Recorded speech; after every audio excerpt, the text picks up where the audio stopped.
Hi,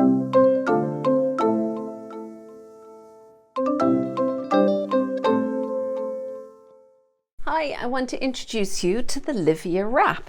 So this is designed by Eimer Earley, and it is a very, let me pull this around, it's a very generous sized wrap that is in a parallelogram shape.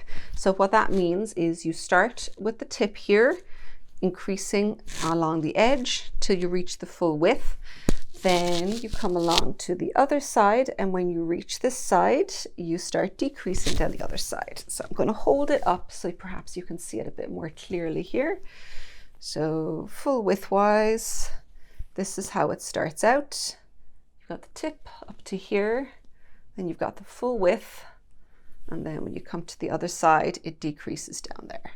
So it's got the stitch patterns that you've got on it here is you've got a moss stitch out on the outside here on both sides, and then you've got this lovely double cable wave on both ends, and then this very nice open plaited cable here with reverse stockinette stitch in the middle.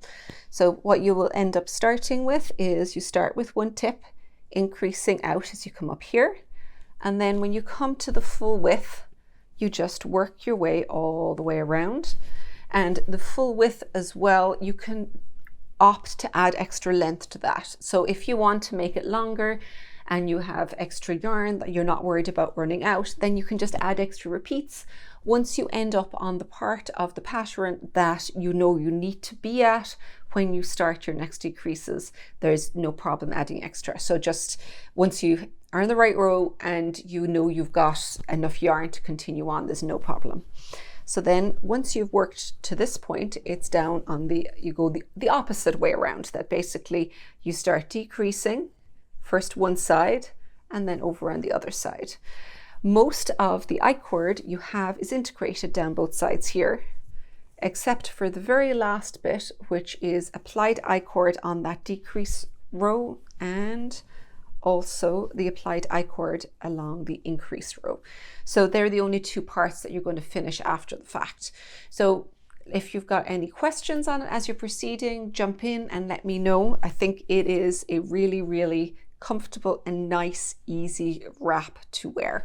Oh, one other thing in terms of variations of width, you could make it a little bit wider by working the increases a little bit further by making the central section wider.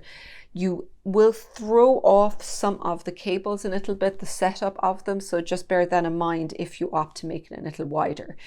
So you'd probably want to be a more experienced cable knitter, because you'll need to have a few little variations as you go along. So if you're new to cables or to kind of increasing with cables coming in, I'd say leave the width alone, or rather, yeah, the width of it, but the length of it is very straightforward to change if you want to do that, because it's just a matter of changing the repeats. So enjoy knitting on your wrap.